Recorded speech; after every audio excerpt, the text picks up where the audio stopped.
Hello and welcome to the Ourlads Gambling Show, where the odds are as wild as Stephie Small's golf swing. I'm Ryan McKee, joined by Tucker Moss, the Duke of Depth Charts, and our special guest, the Princess of Predictions, Stephie Smalls. Today we're diving into the NFL season-long stat leaders and betting futures. So let's get those crystal balls polished. How's it going, Stephie? It's going good. That's quite the introduction. Happy to be here. Excited that we're getting closer to the NFL season and we have the opportunity to talk about this stuff. Exactly. So today we're going to be talking about most receiving yards, most rushing yards, most passing yards, who we think is going to win this, look back at some of the past winners, and try to make some predictions. We're going to look at the current odds. We're going to start with receiving yards. I'm going to go ahead and pull up the odds courtesy of DraftKings. Tucker, did you get a chance to start looking at this yet? Yeah, it's pretty interesting because there's so many elite wide receivers right now. Yeah. We've got Tyreek Hill as the favorite, which makes sense. He won last year at plus 600. CeeDee Lamb, who was right behind Hill last year, I think by 50 yards or something like that. He's at plus 650. Jamar Chase plus 900. AJ Brown 10-1. Amon St. Brown 11-1. Justin Jefferson 11-1. I wanted to start with JJ actually and ask Stephie this question, since you live with a Vikings fan actually. Yes. So you are by default somewhat of a Vikings fan. Justin Jefferson won this 2 years ago, and I think he's not a favorite because of the quarterback play there. But going back, Brandon Lloyd won this in 2010 with a QB combo of Kyle Orton and rookie Tim Tebow. And Josh Gordon won this in 2013 with Brandon Weeden in his quarterback. So it is possible to win, to have the most receiving yards without necessarily a top tier quarterback. What do you think about JJ this season as at 11-1? Yeah, it's interesting. And immediately off the bat, I want to be like, absolutely not. I'm not the biggest JJ McCarthy fan either. And who knows how long we're going to get Sam Darnold for. I think there's still a chance that we see a little bit more Sam Darnold than people are expecting. I think he's the favorite right now to start week 1. But then, you also think Hawkinson is probably going to be out a little bit in the beginning of the season. So it starts to get interesting. I probably would rather just stay away from this entirely. I think there's more attractive options on the board other than a JJ McCarthy, passing the ball to. That makes sense. Who catches your eye? As far as the top of the board, Garrett Wilson jumps off the board. With that being said, though, 14-1. Can Aaron Rodgers stay healthy as an older man all season? There's not a lot of competition there for Garrett Wilson. We know how hard he is to guard. He was averaging like 61.3 yards per game with whoever that was at quarterback. I was actually shocked to see how many yards he even ended up getting. We know Rodgers doesn't throw to rookies and he doesn't really throw the tight end. So there's not much competition there. So Garrett Wilson's definitely an interesting option. He's an interesting option, but I looked back and no Aaron Rodgers receiver, even Devontae Adams, has won this award before. So I'm wondering is it because, even when Rodgers was targeting Devontae Adams like crazy those seasons in Green Bay, I feel like he never got close to winning this. Yeah, I think CD is probably my favorite as much as everyone is down on the Cowboys, and the Cowboys are in a weird situation. Like the competition is comically like non-existent over there.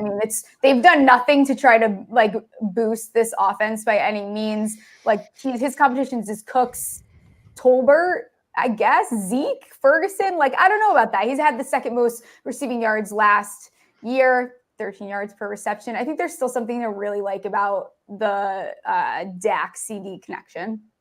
Yeah, that's interesting because just on your show last week, you had the fantasy executive on, Corey Parson, and he is a Cowboys fan, and he predicted that the Cowboys, based on their contracts, look like they're in tank mode this season.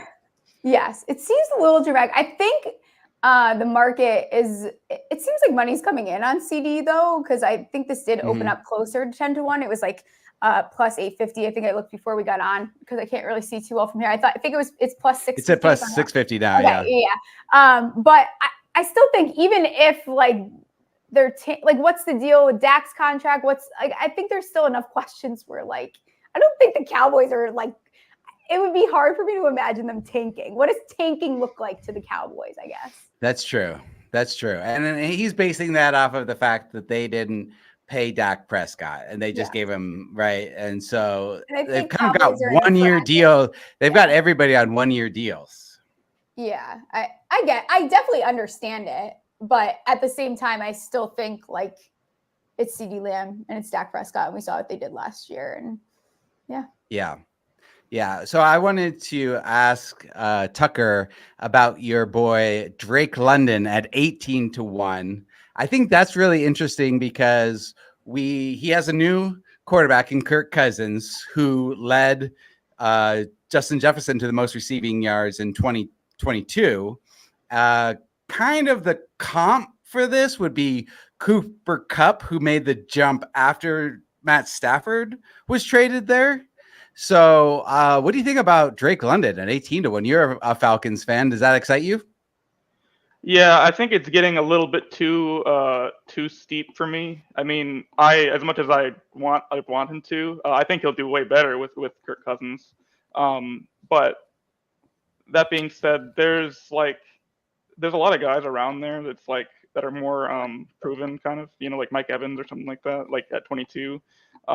I mean, he's proven that he can just be a target hog and get tons of yards, or just guys around that. I like Nico Collins a lot too. I guess it makes sense because it's kind of like Garrett Wilson, where it's like there's not much competition there. So that receiver, anyways, there's Pitts, but besides that, so yeah, I guess if I know they like Darnell Mooney, so I don't know how much target share, how it'll be distributed. It's just a lot of unknowns for the Falcons this year.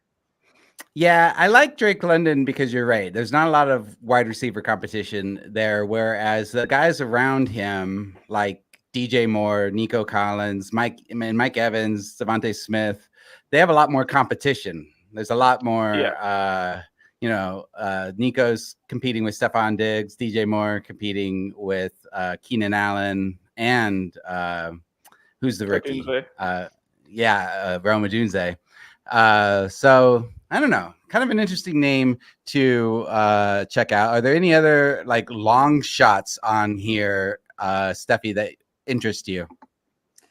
I think this is one of like the markets. It's kind of hard for me to get behind a ton of long shots. I think as deep as I'm willing to kind of go here, and it probably seems wild if anyone watches my show because I'm not a fan of this quarterback by any means. But I think George Pickens at 35-1, I think there's something to kind of like there. I think because you look at like the 19 yards per reception, 18 yards per reception, whatever it was, you have the 16th most receiving yards last season, which kind of like is obviously not fantastic, but given his situation, impressive. What stops me from probably that even being a possibility is their OC is obviously Arthur Smith, which we don't love. But he did this and not, even the yards last year, like there wasn't that many receptions. He can do a lot with not a lot. So I like that there is a big step up, I think, at quarterback there. So 35-1, like I don't hate that for George Pickens. And they've only lost like receiving talent there, basically. Yeah. I mean, Deontay Johnson got traded, and then also Allen Robinson's not there anymore. He was like the number 3 target there. So it's really just down to Pickens and then Calvin Austin, and then they brought in a couple of guys like Van Jefferson and Roman Wilson, right? They drafted him. Is that? Yeah, Roman Wilson in the third. But it's kind of, obviously unproven. So there's a lot of room for him to get a lot of targets here. I'm interested Russell's going to be the starter, I think, but yeah, it'll be interesting to see how he kind of builds rapport between those guys. Yeah. Okay, I've got a crazy long shot. I feel like I should have a weird sound effect, like an aruga or something like that, for my crazy long shot. How about this? Marvin Mims, 200-1. Okay, there's Sean Payton offense produced Michael Thomas as the winner in 2019 with Teddy Bridgewater as his quarterback for most of that season. No Jerry Jeudy. Cortland Sutton has been sitting out OTAs because of a contract renegotiation. And Sean Payton has come out and said in an article recently that he expects Marvin Mims to take a major jump. I'm just talking about throwing a couple of dollars on this. What do you think? Marvin Mims, 200-1. Is that too crazy? I'm not touching that team with the 10-foot pole, to be completely honest. Like I can't even think of something that I would bet on this team other than maybe Bo Nix under his passing touchdowns. Like that's about all you could probably get me to bet on this team. Obviously, again, this is another one of those. I'm not a huge Sean Payton girl. I don't know. I can't. I mean, yeah, sure, it's a couple bucks, but I don't know about that. Yeah. Okay. What do you think, Tucker? Is that too crazy for you? I mean, if we're talking guys that are down there, I feel like he's like probably one of the better options. I mean, he's got longer odds than like Zach Ertz, or he's got the same odds as Zach Ertz. Zach Ertz is like 400 years old in football years. Yeah. And a tight end. A tight end has never won this award. I think it's a little bit of a long shot. It's a lot of projection because he's only had 1 year and had limited offensive usage. I mean, he mainly is like lauded for his return skills, but I know that people are excited for him going this next year, especially since Judy's not there. He's going to take that spot. But especially with the questions at quarterback, it's kind of.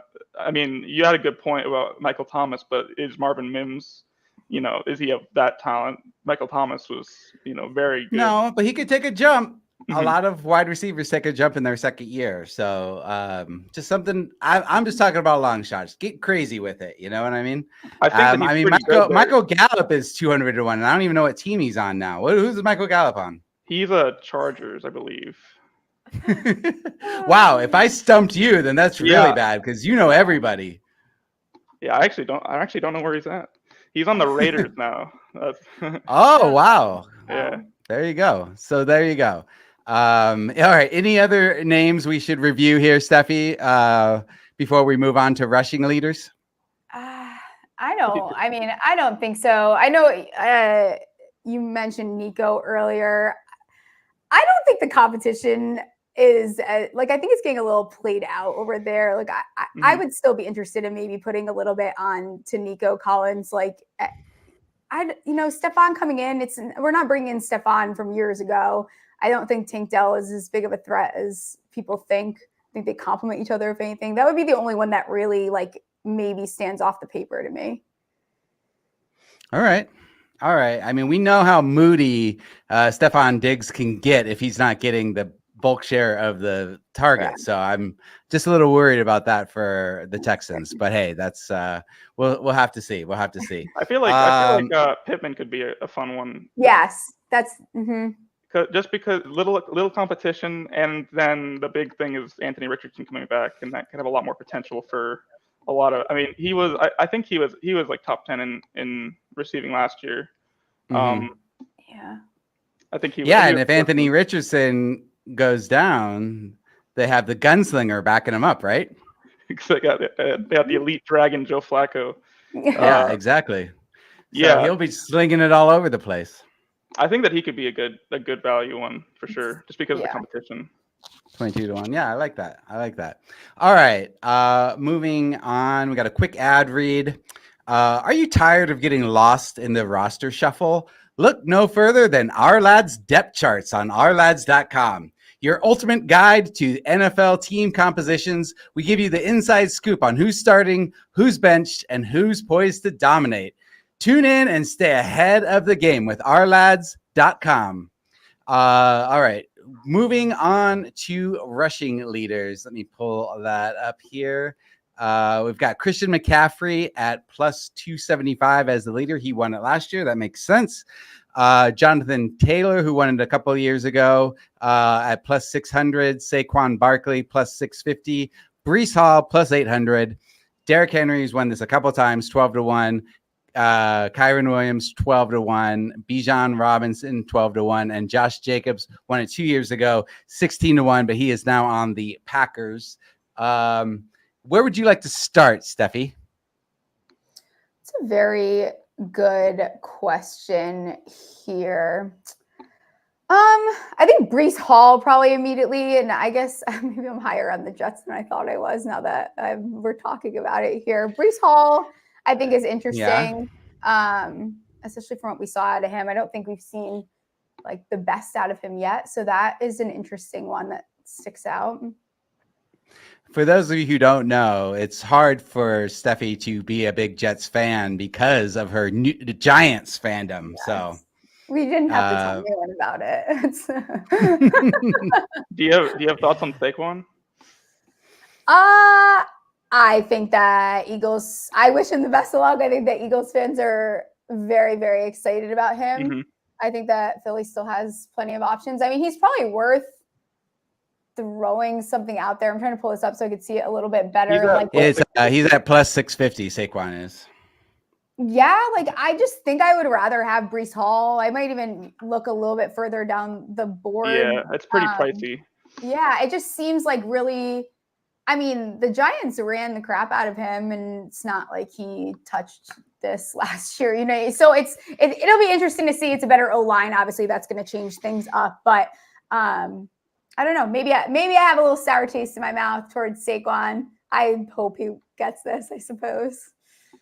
Yeah. What do you think about a little bit more of a long shot? James Cook, 40-1. I like this because he was fourth last season in rushing yards, and the Bills are saying they're going to focus on running more. They got rid of their two big wide receivers. They got, they've got some rookies there at wide receiver. I think they're going to be running the ball a lot more. 40-1 feels like pretty good value for a guy who got fourth place last year. Yeah, like I would much rather bet James Cook than I would Saquon. Like I still think I think James Cook winning, like getting this regular season, like I think that's still like it's almost the same like realistic odds that it happened. So I think that you're getting really good value there at 40-1. Yeah, I don't know why he's so low. I think we discussed this like a couple of weeks ago. It's like I don't get why that's not like why are there guys? I mean, like Chubb, I don't even, he's probably not going to play week 1, so I don't even know why he's that. Yeah, he's below. He's probably not going to play for like the first 6 games. They're saying. Yeah, so I don't know. There's a lot of kind of weird. Yeah, there is a lot of really good value. Yeah. I think it's just a matter of what the sports books can bait people into betting. People just see the name Nick Chubb and they'll want to throw it down. Not, they won't research the injury history there. Right. Yeah, but I maybe James Cook is a little lower just because they feel like Josh Allen is going to run so much, but I feel like they're really going to feature Cook this year. And then you look at guys like around him too, like Zamir White. Are we positive that he's going to be the guy that's constantly getting the ball? Because I could see scenarios where he's not 100%. Yeah, that could be a running back by committee situation for sure. So like that's 35-1. Yeah, I don't know. I guess he's the one that really stands out. I don't totally understand that 40-1 at all. Yeah. Another name I wanted to bring up is Kyron Williams because he was third last season in total yards and only played 12 games because he was injured. So if he's able to stay healthy this year, what do we think at 12-1? That's pretty, it's not as tasty as 40-1, but still 12-1 is pretty good for a guy who got third last year with 12 games. I think. What do you think, Tucker? I think it's pretty interesting. It's like, I think a big part of it is because like of the unknowns around Sean McVay and like we had Cam Akers as the starter week 1 last year. Like, and then it turns out, Kyron Williams is clearly we didn't get any news like that out of training camp. So it's like yeah, but Cam Akers, there was always question marks around him. I mean, we thought he was going to be the starter, but he never really proved himself. Whereas Kyron Williams came in and really ran his ass off last year. For sure, yeah. The only concern is the Blake Corum drafting, because he could end up it could just be, Blake Corum's actually the bell cow guy now. Yeah, and then around Kyron's injury history too, not great. Yeah.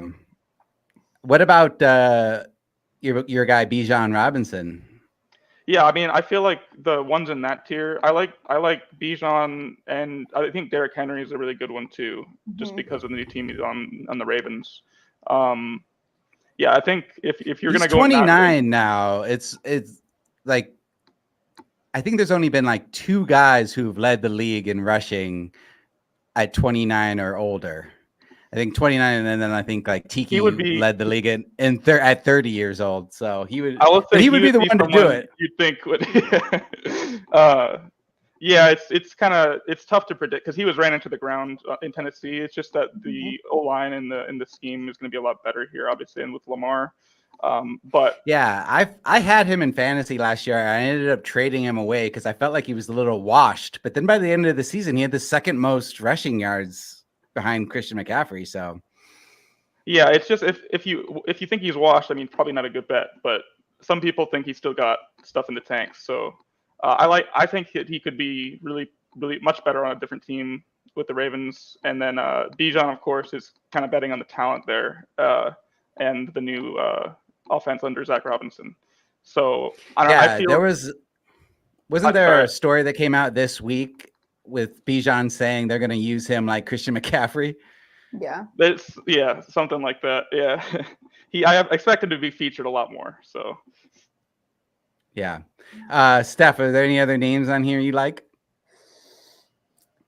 I don't really think so.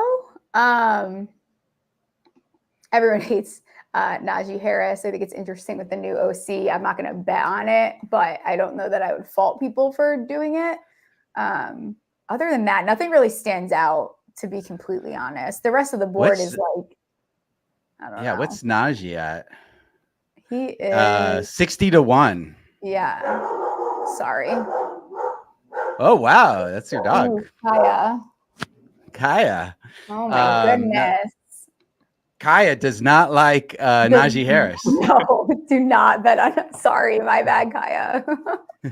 Oh. Yeah, no, it is kind of interesting with Arthur Smith there, Najee Harris. But he is going to be competing for touches with Jalen Warren, who's also at 60-1, right? Yeah.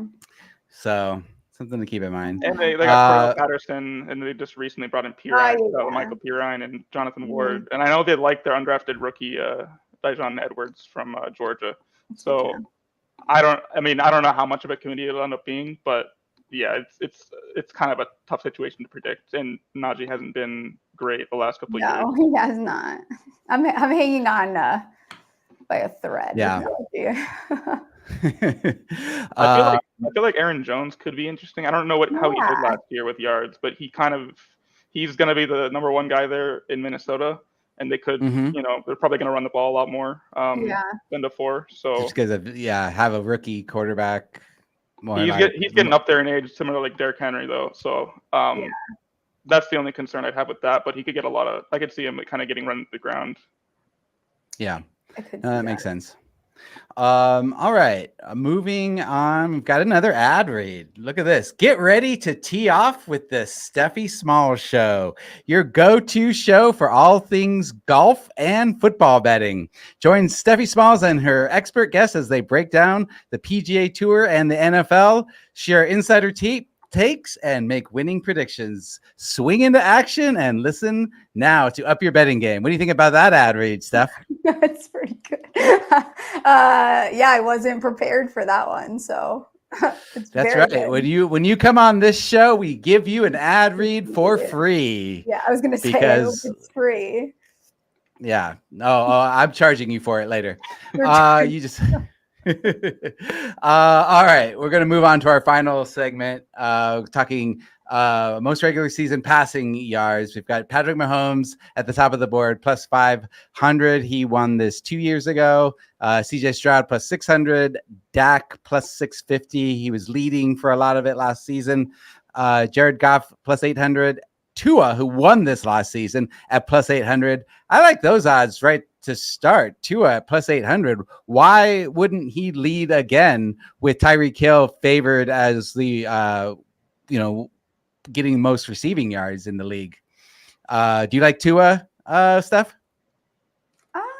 I don't hate Tua. I don't know how often do guys go back to back on this. Like I think I'm fried before I can pull that out of my brain.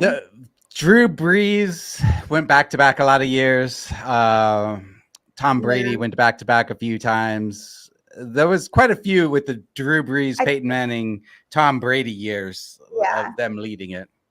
But it's been a little all over the place now. I know. I probably sound Patrick like Mahomes, I keep predicting. What? What was that? Oh, I was just saying Patrick Mahomes won it 2 years ago and didn't repeat. Okay. And I wonder, obviously I keep bringing up age here, but I wonder with Tyreek Hill, like if he were to go down, how does that impact Tua's actual numbers? Yeah, absolutely. Yeah, if he goes down, there's no way he's winning that. What do you think, Tucker? Is there any names on the board here that interest you? I was going to mention Tua too, just because Tyreek was kind of banged up towards the end, and if he could be healthy the entire year, then maybe he could be easy to repeat. But it's kind of tough to say that the Dolphins' offense will just be back to normal again next year, like they were at the beginning of last year. So, I mean, I feel like Cousins is a pretty good one. I'm worried he'll get a bit too high up there because a lot of people are betting on the Falcons, but he's a fun one. I think Jordan Love is pretty interesting too. 16 to 1. I would think Josh Allen would be a little bit higher, but I guess it's just because they have no receivers now. No receivers there, and he runs the ball quite a bit, and I think they've already come out and said they're going to focus more on the running game. Here's one for you I want to throw out. Bit of a long shot. Justin Herbert, 40 to 1 in 2021. He had over 5,000 yards. He didn't win it because I think Tom Brady had like 100 more yards than him or something like that. Tom Brady had 5,300. So what do we think about Justin Herbert, Stephie? It's a no for me, dog. No for me, dog. Yeah, I don't think I could get there with Justin Herbert. I think with the new, even though he's had 5,000 yards before. Yeah, I don't know exactly what that offense is going to look like. I think they've also struggled to protect Justin Herbert. I'm probably looking a little bit more up the board here. Yeah, well, they did improve their line, didn't they, Tucker? Yeah, they brought in like their number 5 or number 6 pick was Joe Alt for the right tackle spot. But the main thing is that they lost Keenan and Mike Williams, so they don't really have much at the receiver spot. And also, it's kind of the similar thing to Josh Allen, where they have Ladd McConkey. True, I do like Ladd McConkey for like fantasy and stuff like that. I think he's good. Yeah. But they have Greg Roman, and they're pretty clearly going to be running the ball more. So I guess it's just kind of a lot of unknowns, and we think that they're kind of going to shift more to a running game first, and then have the passing game complement it. Right. Yeah. Where would you put your money, Stephie? I think Jared Goff. Jared Goff at plus 800. Yeah. Second most last year. I like the talk of how they're going to get Jameson Williams more involved. Obviously, we know the potential he has there. With the yards, even like Khalif Raymond, like not a bad, he had some involvement last year. And then you obviously have Amon-Ra. And then look at the other pieces there, Sam Laporta. Like there's a lot to like about this offense in general. I don't think this offense is going to, if anything, it improved. I think they just paid Jared Goff. Like, I don't know. I think there's still a lot to like here about Jared Goff. And at plus 800 for the guy that came in like second last year, that seems like a solid bet to me. I like that. I like that bet a lot. What do you think, Tucker? Anything else I to add? agree. I think he'll pass it all over the plate. Also, they have Gibbs there too. Like Yeah. all these guys are going to be the big one to watch is Jameson Williams to see how much he takes that next step because they don't really have a clear number 2 like receiver. It'd probably be Laporta as like their number 2 receiving threat. But yeah, I like him. And then I guess if I had to say one other one, I think for like a long shot, Jaden Daniels could be really fun. You should just put up. Well, rookies never won this. Really? Yeah. So it would be pretty hard. It would be pretty unlikely, but interesting. 50-1. Why not? Throw a couple bucks on it. Yeah, I just think that their defense was the worst last year, I think, and they could just be throwing it all over the place. I'm thinking of like kind of similar to like Herbert's rookie year or Mahomes' first year starting. Those two, I think they both were one of the top passing yards. Yeah. But and then Stroud last year obviously was really good too. Mm-hmm. Yeah, really and we've one too. What's that? I think Will Levis at 70-1 isn't like a horrible option with everything. Will Levis? I don't hate it. I don't hate it. I mean, they did go and get Calvin Ridley to add to that wide receiver room. So they have DeAndre Hopkins and Calvin Ridley there. It could be interesting. Tyler Boyd. Yeah. And Tyler Boyd, that's right, as their possession receiver. Yeah, I guess there's something there. I've read a lot on fantasy websites having him as a QB sleeper to grab late in drafts. So it would be interesting if he was to lead the league in passing. Like, is that realistically going to happen? No, but around these names, like I'm not. If you go any further than that, it just starts to get.